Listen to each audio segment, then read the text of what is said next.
Yes, students, welcome in our video classes. As you know, we are discussing the disorder of the renal system. Today we are discuss on the injury to the kidney. ठीक है, तो आज का हमारा topic जो है वो injuries है। किडनी में किस तरह से इंजरी होती है, उसके क्या क्या जो है कोज हो सकते हैं, क्या क्या उसके जो है कॉन्सिक्वेंस हो सकते हैं, कॉम्प्लिकेशन हो सकते हैं, वी आर डिस्कसिंग टुडे। ठीक है, तो सबसे पहले तो हम बात करें कि इंजरी क्या होती है। इंजरी कहीं पर भी बॉडी के अंदर होना मतलब क्या है कि जो हमारा एक नॉर्मल स्ट्रक्चर है, एनाटॉमिकल स्ट्रक्चर, जो हमारे नॉर्मल टिश्यू हैं, जो लेयर्स हैं, ठीक है, तो उसके अंदर कहीं ना कहीं क्या हो जाना, डिस्ट्रक्शन हो जाना, वो क्या कहलाती है, इंजरी कहलाती है।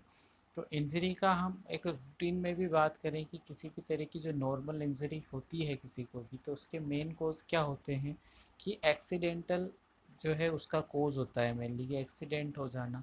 ठीक है, एक्सीडेंट किसी भी तरह से हो सकता है, motor vehicle accident, sports injury, falling from the height. तो these are the common causes for the any injury. तो यहाँ पर किडनी की जो इंजरी है उसके भी कोज यही होंगे। ठीक है, trauma to the abdomen, flank and back. ऐसा कोई भी ट्रोमा, ऐसा कोई सी भी इंजरी जो या तो एब्डोमेन में है, ठीक है, या फ्लैंक में है, या बैक में हो रहा है, तो उसकी वजह से क्या हो सकती है, रीनल इंजरी हो सकती है, जो कि हेमाटोमा और ब्लीडिंग को कोज करती है। ठीक है, और उसी से जो है एक बिकम क्रिटिकल कंडीशन, क्योंकि किडनी क्या है, एक बहुत इंपॉर्टेंट वाइटल ऑर्गन है हमारी बॉडी का, और अगर इसमें इंजरी हो जाती है तो उसके साथ ही जो है ये बहुत जल्दी क्रिटिकल कंडीशन में कन्वर्ट हो जाती है सिचुएशन। ठीक है, क्यों ऐसा हो जाता है, क्योंकि किडनी की जो ब्लीडिंग हो रही है तो वो कहीं ना कहीं वहाँ पर किडनी को फंक्शन को अल्टर्ड करेगा, यूरिनरी आउटपुट को अल्टर करेगा, और उस कंडीशन में रिटेंशन ऑफ यूरिन होने लगेगा। तो वो जो है फर्दर जो वाइटल साइंस है उसमें उसके अंदर अल्टरेशन हो गया, उसकी वजह से जो है एक नॉर्मल इंडिविजुअल का जो होम्योस्टेसिस है वो मेंटेन नहीं रह पाएगा। ठीक है, तो हम इटियोलॉजी की बात करें तो ब्लंट ट्रोमा। ब्लंट ट्रोमा यानी कि कोई भी शार्प इंजरी नहीं है, कट नहीं लग रहा, बाहर से आकर के बस एक बहुत कोई भी हार्ड ऑब्जेक्ट आकर के जो है वो किडनी के ऊपर जो है सुपरफिशली, यानी हम बात करें एब्डोमेन में आकर के इंजरी कर रहा है, तो उसी की वजह से फिर किडनी में इंजरी हो रही है। ठीक है, तो ब्लंट जो ट्रॉमा होता है उसमें किसी भी तरह का, जो हम बात करें कि जो सुपरफिशियल लेयर है वहाँ पर किसी भी तरह का हमको क्या देखने को नहीं मिलता, किसी तरह का कट देखने को नहीं मिलता। ठीक है, तो ऊपर की जो लेयर होती है वो ठीक होती है, बट जो डैमेज होता है वो कहाँ होता है, इंटरनली डैमेज होता है। ठीक है, तो इस टाइप का ट्रॉमा ब्लंट ट्रॉमा। ठीक है, fall, sporting accident, motor vehicle accident can suddenly move the kidney out of the position. ठीक है, तो ब्लंट ट्रॉमा की वजह से, ब्लंट ट्रॉमा क्यों हो सकता है, फॉलिंग की वजह से, स्पोर्ट्स इंजरी की वजह से, या मोटर व्हीकल एक्सीडेंट की वजह से ब्लंट ट्रॉमा हो सकता है, जिसकी वजह से क्या होगा, क्योंकि एक प्रेशर पड़ेगा बाहर से। ठीक है, तो उसकी वजह से किडनी की जो नॉर्मल पोजीशन है वो क्या हो जाएगी, चेंज हो जाएगी। ठीक है, वो अपनी पोजीशन चेंज करेगी और जा कर के या तो रिब्स से या जो वर्टिब्रा से है उससे जा कर के वो टकरा सकती है। एक तरह से पोजीशन जो है किडनी अपनी पोजीशनिंग चेंज करेगी, पोजीशन चेंज करके या तो कहाँ पर चली जाएगी, रिब्स की तरफ या फिर वर्टिब्रा की तरफ। दोनों के साथ अगर वो कांटेक्ट में आती है एक इम्पैक्ट के साथ, तो उसकी वजह से क्या होगा, इंजरी हो जाएगी। ठीक है, that is the most common injury to the kidney. तो ये सबसे मोस्ट कॉमन टाइप का इंजरी माना जाता है, अबाउट 80 to 85%। सेकंड है पेनिट्रेटिंग ट्रोमा। गन शॉट और stab wound also cause injury to the kidney. अब पेनिट्रेटिंग यानी कोई ऑब्जेक्ट जो है वो पेनिट्रेट करता हुआ, यानी कि एक तरह से हम कहें धंसता हुआ अंदर आ रहा है। ठीक है, तो यहाँ पर अगर गन शॉट इंजरी यानी कि बुलेट जो है वो आ रही है, किसी ने अगर किसी को शूट किया है, गोली चलाई है, तो वो इस तरह की इंजरी जो है वो पेनिट्रेटिंग ट्रोमा कहलाएगी। या किसी भी तरह का कोई भी ऑब्जेक्ट है, ठीक है, वो ऑब्जेक्ट जब उसको जो है इंसर्ट किया जाता है, उसकी उससे जो है वॉर किया जाता है, ठीक है, तो उसकी वजह से जो इंजरी होती है वो पेनिट्रेट ट्रोमा होता है। नेक्स्ट हम बात करें कि क्लासिफिकेशन, रेनल ट्रोमा को कितने टाइप में क्लासीफाई किया जा सकता है, तो मेजरली जो मेनली जो है यहाँ पर 3 टाइप में जो है, अकॉर्डिंग टू सीवियरिटी, जो इंजरी की सीवियरिटी के उसके बेस पे यहाँ पर किडनी की इंजरी को 3 टाइप में क्लासीफाई किया जाता है। First minor injuries, minor injury, contusion, minor laceration and hematoma. अब यहाँ पर बात करें कि माइनर इंजरी यानी कि बहुत अगर माइनर कॉन्ट्यूशन, कॉन्ट्यूशन का मतलब क्या होता है, यहाँ कॉन्ट्यूशन का मतलब भी अगर सीधी हम हिंदी में बात करें तो धंसना होता है, ठीक है। बट यहाँ पर धंसने से मतलब क्या है कि एक प्रेशर जो क्रिएट हो रहा है, जो ब्लड इंजरी हो रही है उसकी वजह से जो है एक नॉर्मल टिश्यू डैमेज हो रहा है, नेफ्रॉन डैमेज हो रहे हैं, ठीक है, कैपिलरी सिस्टम जो है वो डैमेज हो रहा है, ठीक है, ट्यूबुलर जो है वो डैमेज हो रही है। तो वो जो इंजरी है, और इंजरी जो है वो बहुत ज़्यादा नहीं है, ठीक है, किसी भी तरह का जो है मेजर यहाँ पर ऑर्गन इन्वॉल्व नहीं हो रहा है, ठीक है। जो भी माइनर, जो बिल्कुल बेसिक एलिमेंट्स है वो यहाँ पर इंजर्ड होते हैं, ठीक है। या माइनर लेसिरेशन, लेसिरेशन का मतलब होता है यहाँ पर कहीं भी कोई भी एक नॉर्मल स्ट्रक्चर जो होता है उसका कट हो जाना, ठीक है। तो लेसिरेशन जो है वो भी क्या है, माइनर हो रहा है, ठीक है। और उसकी वजह से क्या होगा कि ब्लीडिंग जो होगी या हेमाटोमा जो होगा वो भी क्या होगा यहाँ पर बहुत ज़्यादा नहीं होकर के बहुत फ्यू अमाउंट का होगा, ठीक है। मेजर इंजरी की बात करें तो मेजर लेसिरेशन, अब यहाँ पर लेसिरेशन जो है वो क्या है, डायग्राम से समझ लेते हैं। जैसे ये यहाँ पर कट लग गया है, अब यहाँ पर अगर इतना बड़ा कट लग गया तो ये किस में आ जाएगा, मेजर इंजरी में आ जाएगा, मेजर लेसिरेशन में आ जाएगा। अगर जो है ये अगर बहुत स्मॉल यहाँ पर कट होता, सपोज जो है सिर्फ ये अगर इतना सा ही जो है यहाँ पर लेसिरेशन हुआ होता तो वो किस में आएगा, माइनर में। बट यहाँ पर लेसिरेशन जो है वो कितना हो रहा है, इतना ज़्यादा अगर लेसिरेशन होगा तो ये किस में आ जाएगा, मेजर कंडीशन में आ जाएगा, ठीक है। तो अभी आपको क्लियर हो गया होगा कि माइनर और मेजर लेसिरेशन क्या है, माइनर इंजरी क्या है, मेजर इंजरी क्या है, ठीक है। नेक्स्ट हम बात करें critical injury. Critical injury multiple and severe laceration and renal pedicle injury, renal artery and veins are involve, ठीक है। तो क्रिटिकल इंजरी यानी कि बहुत ज़्यादा सीवियर टाइप का इंजरी होगा, ठीक है, जिसमें मल्टीपल क्या हो जाएगा, मल्टीपल लेसिरेशन की कंडीशन बनेगी, या एक्सपेंडिंग हेमाटोमा होगा। एक्सपेंडिंग हेमाटोमा यानी कि यहाँ पर ये देख पा रहे हैं हम कि जो रप्चर हो रहा है वो रप्चर होने की वजह से यहाँ क्या हो रहा है, एसेंगुनेशन हो रहा है, ठीक है। यहाँ पर एक्सेंगुनेशन यानी कि रप्चर होकर के जो ब्लड है या जो फ्लूइड है वो बाहर निकल रहा है, ठीक है। तो ये कंडीशन यहाँ पर देखने को मिल रही है।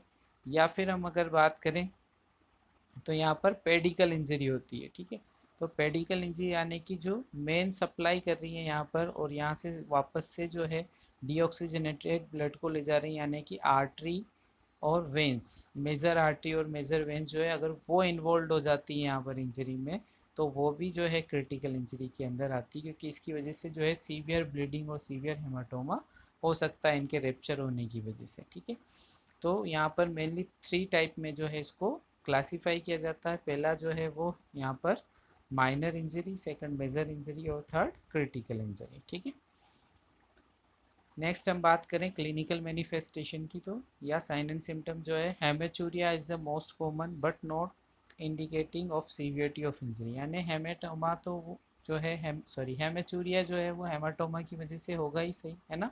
ब्लड जो है वो लीक होगा अगर किडनी में कहीं पर भी तो वो यूरिन में भी आएगा, ठीक है। तो बट इसकी वजह से ये नहीं पता चलता कि कितनी ज़्यादा जो है, अगर सीवियर ब्लीडिंग यानी यूरिन के साथ बहुत ज़्यादा ब्लड दिख रहा है तो समझ में आता है, अदरवाइज़ अगर एक नॉर्मल सा ज़्यादा डिस्कलरेशन नहीं है यूरिन का तो उस कंडीशन में हम नहीं पता लग सकते कि मेजर इंजरी है कि माइनर इंजरी है, ठीक है। सीवियर इंजरी में तो बहुत ज़्यादा जो है ब्लड आ जाएगा, तो उस कंडीशन में तो ये जो है बिल्कुल एक तरह से यूरिन जो है, यूरिन ना आकर के क्या होगा, ब्लड ही आएगा, ब्लड ही दिखेगा वहाँ पर पूरा।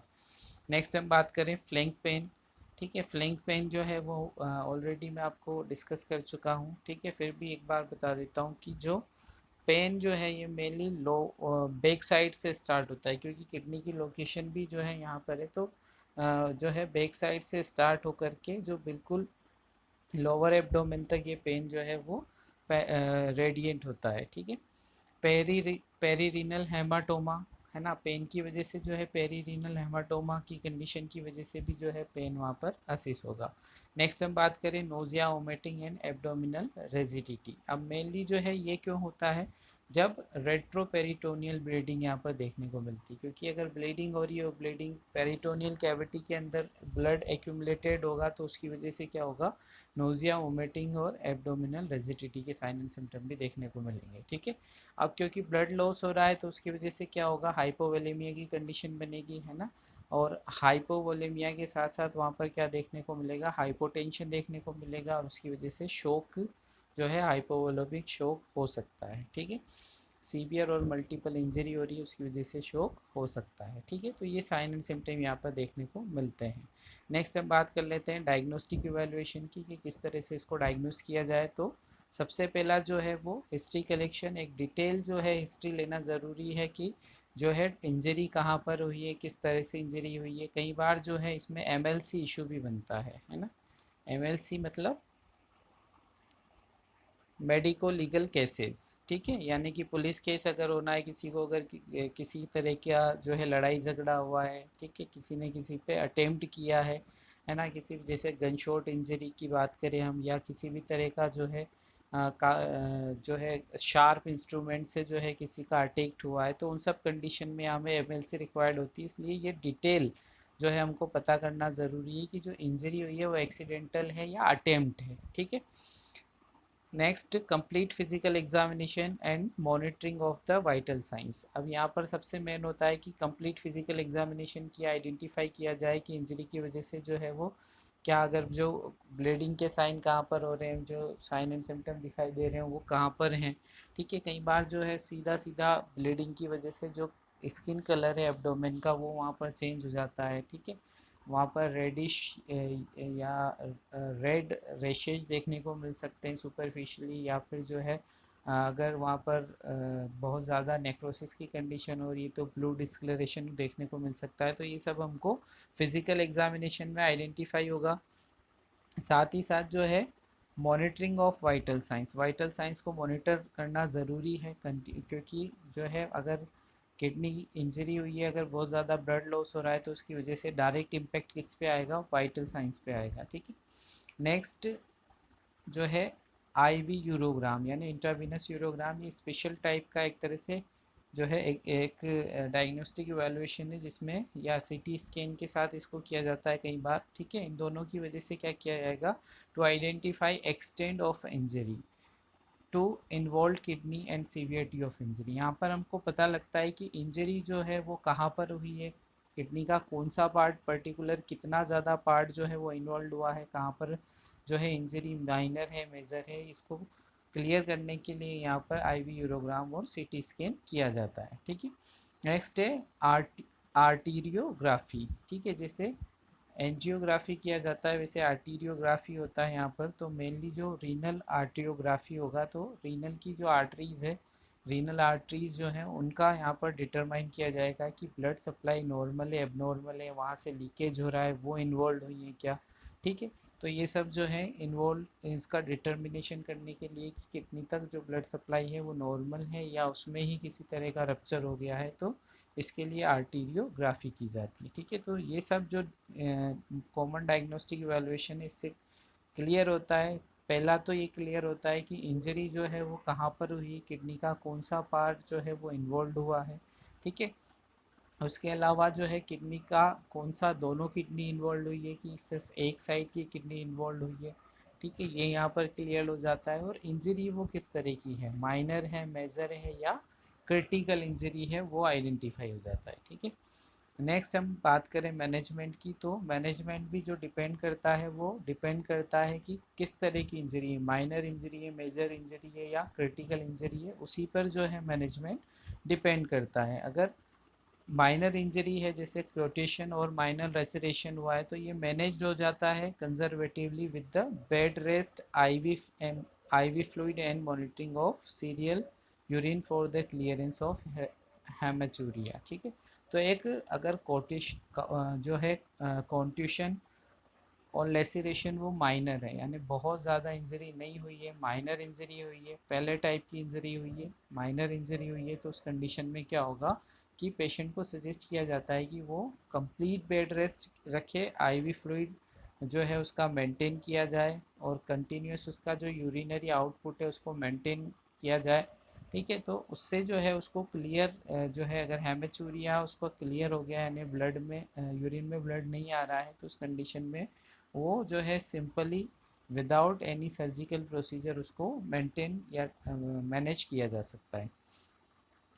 Major laceration are surgical repair. अगर यहाँ पर मेजर लेसिरेशन हुआ है, रप्चर ज़्यादा हुआ है, ब्लीडिंग ज़्यादा हो रही है, तो उस कंडीशन में जो है सर्जिकल मैनेजमेंट की ज़रूरत होती है, जो कि क्या हो सकता है, पार्शियल नेफ्रेक्टोमी हो सकता है या कंप्लीट नेफ्रेक्टोमी हो सकता है। ठीक है, रीनल हेमर्जिक इमरजेंसी हो सकती है, यानी कि अगर बहुत ज़्यादा सीवियर इंजरी हुई है तो उस कंडीशन में इमीडिएट सर्जिकल रिपेयरमेंट किया जाता है, और डिपेंड करता है कि इंजरी की वजह से कितना ज़्यादा टिश्यू डैमेज हुआ है, कितना ज़्यादा किडनी डैमेज हुआ है। अगर किडनी डैमेज बहुत ज़्यादा हुआ है तो वहाँ पर जो है पार्शियल या कंप्लीट जो है रिमूवल किया जाता है, जिसे हम क्या कहते हैं, नेफ्रेक्टोमी कहते हैं, जिसे हम क्या कहते हैं, नेफ्रेक्टोमी कहते हैं। ठीक है, चलिए यहाँ पर अब नर्सिंग अलर्ट है हमारे लिए, क्या है कि अगर there is a history consist with the renal injury, the patient present in shock suspect renal pedicle injury. अगर पेशेंट हमारे साथ आता है और उसका जो है कोई बताता है साथ वाला कि इसको जो है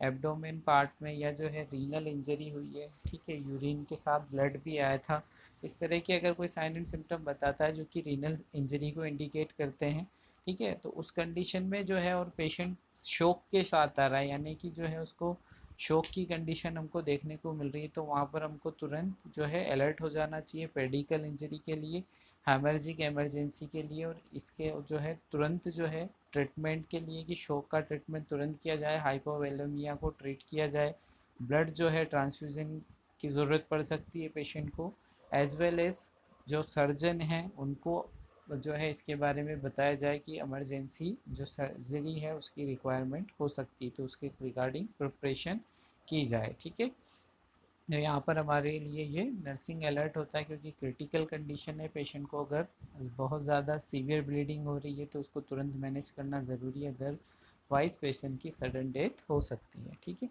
नेक्स्ट हम बात करें नर्सिंग मैनेजमेंट, नर्सिंग असिस्मेंट आता है सबसे पहले, obtain history of traumatic event and any history of the renal disease.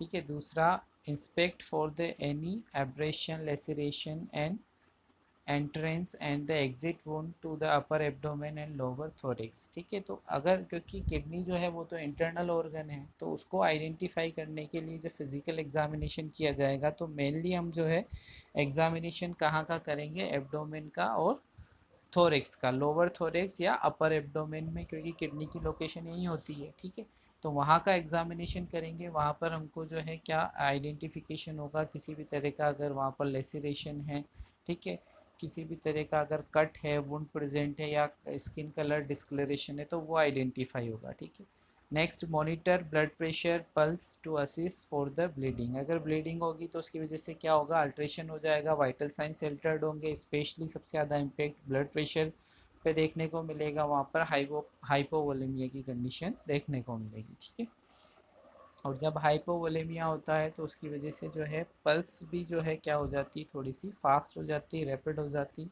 ठीक है, बट यहाँ पर जो पल्सेशन है, अगर पल्सेशन की बात करें तो प्रॉपर एक फुलनेस जो है आर्टरीज का वो नहीं आता, एक पल्स के अंदर फुलनेस जो है वो डेफिशिएट हो जाता है, तो ये कॉमन जो है वाइटल साइंस के अंदर हमको आइडेंटिफाई होता है। नेक्स्ट पेरीरीनल हैमरेज में कोज रैपिड एक्सेंगुनेशन। ठीक है, तो यहाँ पर जो रैपिड एक्सेंगुनेशन का मतलब है कि ब्लीडिंग की रिस्क जो है वो इंक्रीज हो सकती है, जैसा कि हमने डायग्राम में भी देखा था। ठीक है, एक बार और हम उसको देख लेते हैं।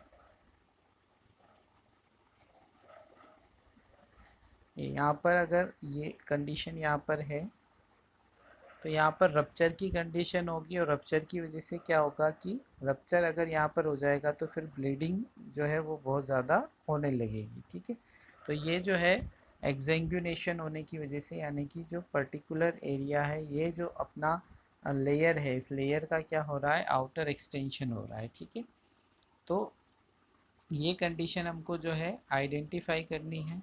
ठीक है, कि अगर ऐसा हो रहा है तो उस कंडीशन में जो है पेशेंट को पेरीरीनल हेमरेज की कंडीशन हो सकती है, और उसके सराउंडिंग में जो है वो ब्लीडिंग वहाँ पर जो है ज़्यादा होगी, और उसकी वजह से जो है सीवियरिटी जो है उसकी ज़्यादा हो जाएगी। ठीक है, next assist for the presence and degree of haematuria. ठीक है, तो अगर यूरिन में जो है वो ब्लड की प्रेजेंस को देखना है, कितना ज़्यादा यूरिन में ब्लड आ रहा है उसको आइडेंटिफाई करना है, उसकी सीवियरिटी क्या है। ठीक है, उसी की सीवियरिटी जो बताती है, अगर माइनर इंजरी है तो बहुत ज़्यादा ब्लड देखने को नहीं मिलेगा, मेजर और क्रिटिकल इंजरी है तो बहुत ज़्यादा ब्लड देखने को मिलेगा, यानी कंप्लीट जो है कलर वहाँ पर चेंज हो जाएगा, यूरिन जो है वो कम्प्लीटली क्या हो जाएगा, ऐसा लगेगा कि यूरिन की जगह जो है वो ब्लड ही आ रहा है। ठीक है, तो ये जो है साइन एंड सिम्टम इसमें देखने को मिलते हैं।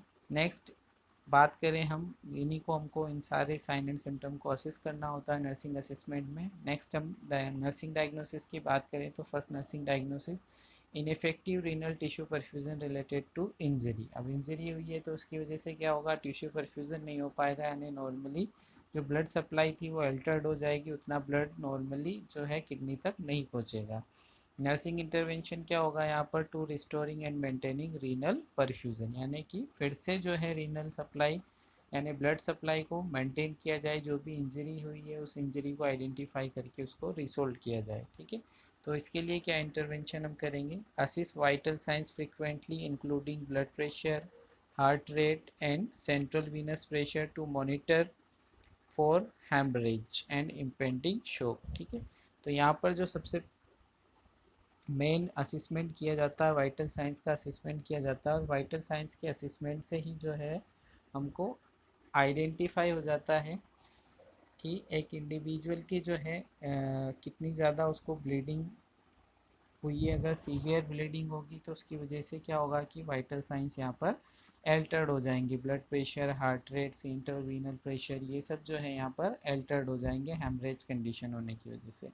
Assist abdomen and back for the local tenderness and the palpable mass swelling and the skin red rashes indicating hemorrhage and urine extravasation। ठीक है, तो यहाँ पर जो है अगर हम पहले भी डिस्कस किया है कि किडनी की लोकेशन कहाँ है, अपर एब्डोमेन में या लोअर थोरेक्स में, तो इसी रीज़न पे जो है हम यहाँ पर मेन क्या देखेंगे, लोकल टेंडरनेस यानी कि एक तरह की हार्डनेस हो जाएगी जब पेल्पेट करके देखा जाएगा। नॉर्मली जो है हम पेल्पेट करते हैं तो एक सॉफ्ट पेल्पेशन होता है। ठीक है, किसी तरह का कोई मांस वगैरह हमको जो है पेल्पेट नहीं होता है, बट इस कंडीशन में क्योंकि इंजरी हुई है तो वहाँ पर क्या होगा, लोकल टेंडरनेस होगी, पेल्पेबल मास वहाँ पर देखने को मिलेगा। ठीक है, स्वेलिंग देखने को मिलेगी, स्किन कलर चेंज हो जाएंगे, वहाँ पर रेड रैशेज जो है वो देखने को मिल सकते हैं स्किन में, और ये सब इंडिकेट करते हैं हेमरेज को और यूरिन एक्स्ट्रावेसेशन को। ठीक है, नेक्स्ट हम बात करें outline original masses with marking pen for the future comparison of size. तो कई बार जो है जो हमारे पास पेशेंट आए उसी खबर है हमको कहाँ का जो है डिस्कलरेशन दिख रहा है स्किन में, कहाँ का स्किन रेशेज दिख रहे हैं, वो सब हमको क्या करना है, मार्क करना है। तो मार्क करने से क्या होगा कि पेशेंट को बाद में जो है जैसे जैसे कंडीशन बढ़ती है पेशेंट हॉस्पिटल के अंदर, तो वो जो है वो मार्किंग से हमको पता चल जाएगा कि जो है कंडीशन पहले से इम्प्रूव हो रही है या पहले से भी ज़्यादा वर्स्ट हो रही है, पहले से ज़्यादा बिगड़ रही है या पहले से ज़्यादा इम्प्रूव हो रही है कंडीशन। तो उसके लिए जो है मार्किंग करना ज़रूरी है, उससे पता लग जाएगा कि कितना एरिया जो है पहले इन्वॉल्व था। अगर कंटिन्यूस ब्लीडिंग होती रहेगी तो वो जो मार्किंग साइट है उससे ज़्यादा जो है वो कंडीशन हमको देखने को मिलेगी, कंटिन्यूस जो डिस्कलरेशन है या स्किन रेशेस है वो बढ़ते रहेंगे, उनका एरिया बढ़ता रहेगा। ठीक है, establish IV assist for the support of blood pressure, fluid और vasopressin, replacement of blood and perfusion of the kidney. ठीक है, तो ये सारे जो है मेनली क्योंकि फ्लूइड की कमी हो रही है तो फ्लूइड हाइपोवोलेमिया शोक की कंडीशन बन रही है, तो फ्लूइड का रिप्लेसमेंट किया जाए। ब्लड अगर बहुत ज़्यादा लॉस हो चुका है, ब्लीडिंग हो चुकी है बहुत ज़्यादा, तो तुरंत जो है ब्लड ट्रांसफ्यूज़न किया जाए। तो ये जो है मेन यहाँ पर इंटरवेंशन किए जाएंगे जिससे कि टिश्यू परफ्यूज़न को जो है वो इम्प्रूव किया जा सकता है। ठीक है, नेक्स्ट हम बात करें second nursing diagnosis, impaired urinary elimination related to injury. Injury की वजह से अब क्या होगा, किडनी अपना काम करना बंद कर देगी। ठीक है, ठीक से प्रॉपर अपना फंक्शन नहीं कर पाएगी, और उसकी वजह से क्या होगा कि यूरिनरी एलिमिनेशन जो है वो डिस्टर्ब हो जाएगा, एक नॉर्मल यूरिनरी एलिमिनेशन वो मेंटेन नहीं रह पाएगा। तो यहाँ पर नर्सिंग गोल क्या होगा, प्रिजर्विंग यूरिनरी एलिमिनेशन। ठीक है, प्रिजर्विंग यूरिनरी एलिमिनेशन को प्रिजर्व करना, जितना भी बचा हुआ है किडनी का फंक्शन वो उससे ज़्यादा फर्दर डैमेज ना हो, पर फर्दर लॉस ना हो। ठीक है, तो इसके लिए हम क्या इंटरवेंशन करेंगे, save inspect and compare each urine specimen to the follow the course in degree of haematuria, यानी हर एक सैंपल में हमको देखना है कि प्रेजेंस ऑफ ब्लड है उसका अमाउंट कितना है, ठीक है। Label each specimen with date and time, ठीक है। यहाँ पर जो है इस पेशेंट का जब भी यूरिनेशन के लिए सैंपल कलेक्ट किया जाए तो उसको डेट एंड टाइम के साथ उसको स्टोर करके रखना है, तो उससे पता चलेगा कंडीशन क्या है। If specimen not grossly blood district for the blood और send to the laboratory for microscopic examination, मतलब हमको एक नॉर्मल विजुअलाइजेशन से अगर यूरिन के अंदर ब्लड नहीं दिखाई दे रहा है तो उस कंडीशन में फिर माइक्रोस्कोपिक एग्जामिनेशन के लिए लैब में सैंपल भेजा जाता है। Monitor intake and output carefully, ऐसे सारे पेशेंट का जो है वो इनटेक आउटपुट वो स्ट्रिक्टली मेंटेन करना ज़रूरी है, उसको पता चलेगा कि कितनी कितना फंक्शन कर रही है। Give antibiotic as directed to discourage infection from perirenal hematoma और urinoma और severely contaminated wound, क्योंकि अब यहाँ पर इंजरी हो चुकी है, कट लग चुका है, ठीक है, कॉन्टेशन हो रहा है वहाँ पर, ठीक है, लेसिरेशन बन चुका है, तो उन सब कंडीशन की वजह से क्या होगा कि कट लगने की वजह से जब टिश्यू डैमेज होगा तो वहाँ पर इन्फेक्शन कोज होने की रिस्क बढ़ जाती है, इसलिए जो है प्रिस्क्राइब एंटीबायोटिक देना चाहिए ताकि इन्फेक्शन को प्रिवेंट किया जा सके। Monitor for paralytic ileus lack of bowel sound cause by the retroperitoneal bleeding. अब यहाँ पर डायरेक्ट इम्पैक्ट जो है वो कहाँ पर देखने को मिल सकता है, वो इलियम के अंदर जो है डायरेक्ट या जो है यहाँ पर बाउल मूवमेंट पे डायरेक्ट इम्पैक्ट होगा। पैरालिटिक इलियस का मतलब कि जो एक नॉर्मल बाउल मूवमेंट है वो नहीं हो पाएगी, उसके अंदर जो है इम्पैक्ट हो जाएगा, तो उसको आइडेंटिफाई करना ज़रूरी है। ऐसा क्यों हो रहा है, क्योंकि यहाँ पर क्या हो रहा है, रेट्रोपेरिटोनियल ब्लीडिंग हो रही है, यानी ब्लीडिंग होकर के जो ब्लीडिंग वो कहाँ तक पहुँच रही है, पेरिटोनियल कैविटी तक पहुँच रही है, और उस वजह से जो है इम्पैक्ट कहाँ पर आ रहा है, जो है जीआई सिस्टम पे भी इम्पैक्ट आ रहा है, ठीक है। Keep patient NPO until the bowel sound return. अब यहाँ पर पैरालिटिक इलियस की कंडीशन अगर है तो उस कंडीशन में पेशेंट को क्या कर दिया जाएगा, एनपीओ कर दिया जाएगा जब तक कि बाउल साउंड जो है वो आइडेंटिफाई नहीं होता, या जो एक नॉर्मल बाउल फंक्शन है, जीआई फंक्शन है, वो आइडेंटिफाई नहीं होता। Administer IV fluid to maintain urine output, ये बहुत ज़्यादा इम्पोर्टेंट है कि पेशेंट को अगर एनपीओ रख दिया जाएगा, कुछ ओरली नहीं ले पिया जाएगा, तो उस कंडीशन में वहाँ पर स्ट्रिक्ट जो है वो आईवी फ्लूइड मैनेजमेंट किया जाता है, ठीक है। नेक्स्ट यहाँ पर नर्सिंग डायग्नोसिस होगी acute pain related to injury, ठीक है। तो यहाँ पर नर्सिंग गोल जो होगा वो क्या होगा, टू रिलीविंग और टू कंट्रोलिंग द पेन। यहाँ पर इंटरवेंशन क्या किए जाएंगे, सबसे पहले जो है पेन का लेवल असिस किया जाएगा, ठीक है, by the use of pain measuring scale. दूसरा administration of analgesics medicine as prescribed. Encourage bed rest and positioning of comfort until the hematuria clear to facilitate healing of minor injury. Patient को जो है complete bed rest पे रखना है, जिसकी वजह से उसको जो है किसी भी तरह की मूवमेंट ना हो, मूवमेंट की वजह से जो रिस्क बढ़ सकती है, फर्दर डैमेज बढ़ सकता है, ठीक है, पेन बढ़ सकता है।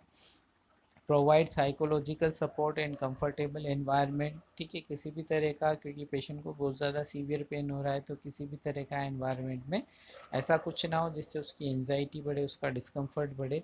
एक पीसफुल कंफर्टेबल एनवायरनमेंट पेशेंट को जो है प्रोवाइड कराना है, उसको साइकोलॉजिकल सपोर्ट देना है।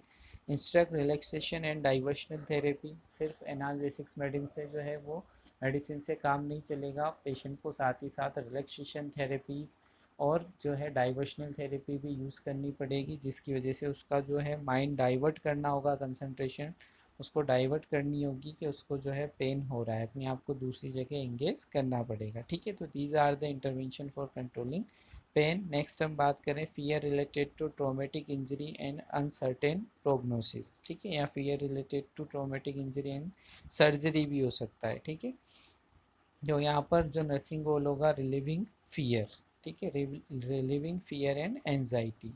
First provide information to the conscious patient throughout the stabilisation and evaluation phase, prepare for the surgery, ठीक है। तो यहाँ पर जो भी हम इंटरवेंशन कर रहे हैं वो एक्सप्लेन करना है, एक्सप्लेन करने के साथ पेशेंट को जो उसका इम्पोर्टेंट समझ में आ जाएगा, तो उसके साथ ही पेशेंट कोऑपरेट करेगा, उसका एंजाइटी का लेवल कम होगा, और हमारे लिए भी कहीं ना कहीं पेशेंट जो है वो कोऑपरेटिव हो जाएगा। ठीक है, तो ये सब जो है सबसे फर्स्ट है कि हम जो भी प्रोसीजर कर रहे हैं वो उसको एक्सप्लेन करते चलें, उसका इम्पोर्टेंट क्या है, पेशेंट को क्या उसका एडवांटेज है, क्या उसका बेनिफिट होने वाला है। ठीक है, तो उससे कहीं ना कहीं पेशेंट का एंजाइटी और फियर कम होता है। कीप पेशेंट फैमिली और significant information of condition and progression.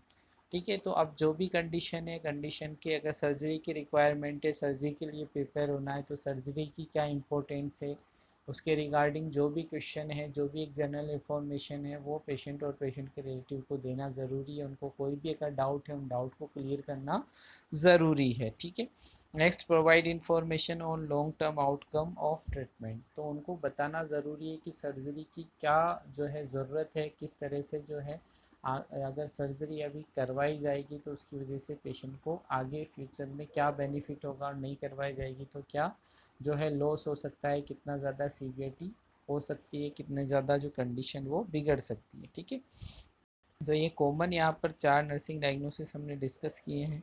ठीक है, और भी जो है हम बना सकते हैं यहाँ पर जो है जैसे Altered nutrition less than body requirement. ठीक है, तो वो जो है यहाँ पर बन सकता है। और भी जो है नर्सिंग डायग्नोसिस यहाँ पर बन सकती है। ठीक है, अगर सर्जरी हो रही है तो पोस्ट ऑपरेटिव यहाँ पर बना सकते हैं, रिस्क फॉर द इन्फेक्शन। ठीक है, तो ये जो है कॉमन नर्सिंग डायग्नोसिस इस कंडीशन से रिलेटेड यहाँ पर हो सकती है। नेक्स्ट हम बात करते हैं patient education and health maintenance. ठीक है, instruct patient not to engage in serious activity for at least 1 month after the blunt trauma to minimize incidence or delay or secondary bleeding। Patient को चाहे normal injury हुई हो, चाहे severe injury हुई हो, अगर सीवियर इंजरी हुई होगी तो उसको सर्जरी की जाएगा। सर्जरी अगर होती है, उस कंडीशन में भी सर्जरी नहीं भी होती है, तो दोनों कंडीशन में पेशेंट को 1 से 2 महीने का कंप्लीट रेस्ट रहना है। किसी भी तरह की कोई भी सीरियस एक्टिविटी यानी किसी भी तरह की फिज़िकल एक्टिविटी, हाइपर एक्टिविटी नहीं करनी है। ठीक है, जो है जिसकी वजह से जो है बहुत ज़्यादा स्ट्रेस हो किडनी के ऊपर या जो सर्जिकल एरिया है उसके ऊपर। ठीक है, तो ये उसको अवॉइड करना है, और अगर ये वो अवॉइड नहीं करता तो उसकी वजह से वापस से रिस्क है फॉर द सेकेंडरी ब्लीडिंग। ठीक है, दोबारा जो है वो ब्लीडिंग होने की रिस्क बहुत ज़्यादा होगी, तो ये उसको क्लियर करना है। दूसरा, teaching patient sign and symptom of late complication infection and nephrolithiasis. तो मेन इन्फेक्शन की रिस्क बहुत ज़्यादा होती है, उसके क्या साइन एंड सिम्टम होते हैं, और पेशेंट को जो है क्योंकि यहाँ पर ब्लीडिंग हुई है तो ब्लीडिंग की वजह से जो है वो एबनॉर्मल क्लोटिंग हो सकती है, क्लोट जो है वो बन सकते हैं यूरिनरी सिस्टम में, और उसकी वजह से जो है वो नेफ्रोलिथियासिस भी डेवलप्ड हो सकता है। ठीक है, तो ये हम ऑलरेडी डिटेल में डिस्कस कर चुके हैं, है ना। तो ये जो है इन्फेक्शन और नेफ्रोलिथियासिस, इसको आइडेंटिफाई करने के लिए पेशेंट को पहले से साइन एंड सिम्टम बता दिए जाएं, क्योंकि ये कंडीशन पेशेंट को हो सकती है। Next, advise patient to have blood pressure measured frequently and consistently to monitor for hypertension। ठीक है, तो क्योंकि किडनी इंजरी हुई है, सर्जरी हुई है, और यहाँ पर एज ए कॉम्प्लिकेशन, क्योंकि सर्जरी का जो है अगर वहाँ पर कंडीशन बढ़ रही है, हार्मोनल लेवल चेंज होता है। ठीक है, अगर ज़्यादा रेनिन वहाँ से स्टिमुलेट होगा तो उसकी वजह से क्या होगा, हाइपरटेंशन की कंडीशन देखने को मिल सकती है। तो ये भी जो है पोस्ट ऑपरेटिव एक कंडीशन हो सकती है कि उसमें पेशेंट का ब्लड प्रेशर बढ़ने लगे, तो पेशेंट को सजेस्ट करना चाहिए कि अपना बीपी मॉनिटरिंग जो है वो फ्रिक्वेंटली करता रहे। Review safety precaution to prevent future injury. अब जितने भी सेफ्टी प्रिकॉशंस हैं वो सारे इंस्ट्रक्ट करने चाहिए पेशेंट को, ताकि फ्यूचर में कोई है उसको इंजरी ना हो। स्पेशली जो वन सर्जरी के बाद 1 से 2 महीने का टाइम है, इंजरी के बाद 1 से 2 महीने का टाइम है, वो बहुत ज़्यादा जो है इस तरह का टाइम होता है जिसमें कि इन्फेक्शन और सेकेंडरी ब्लीडिंग जो है वो हो सकती है, तो इसमें स्पेशल प्रिकॉशंस रखने की ज़रूरत होती है। ठीक है, तो अगर कंडीशन को ठीक से मैनेज नहीं किया जा सकता तो उसके बाद क्या हो सकते हैं, कॉम्प्लिकेशन हो सकते हैं, जैसे haemorrhage, shock with the cardiovascular collapse. ठीक है, अगर शॉक बहुत ज़्यादा टाइम तक रहता है तो उसकी वजह से क्या होगा, कार्डियोवास्कुलर कोलैप्स हो सकता है, पेशेंट की डेथ हो सकती है। Haematoma and the abscess formation. ठीक है, हेमाटोमा बन सकता है, एब्सिस बन सकता है। ठीक है, हाइपरटेंशन जो है वो अनकंट्रोल्ड सीवियर हाइपरटेंशन की कंडीशन देखने को मिल सकती है। पाइलोनेफ्राइटिस हो सकता है, नेफ्रोलिथियासिस हो सकता है, या हाइड्रोनेफ्रोसिस हो सकता है। तो ये सारे कॉम्प्लिकेशन हो सकते हैं अगर ट्रॉमा को, इंजरी को मेंटेन नहीं किया जाए। ठीक है, तो ये जो है आपका इस तरह से kidney to the injury, sorry injury to the kidney, injury to the kidney, ये टॉपिक जो है आपका कंप्लीट होता है। ठीक है, अगर इसमें आपको कोई भी डाउट है तो आप बिल्कुल फ्रीली होकर मुझसे पूछ सकते हैं। ठीक है, thanks for watching, thank you students.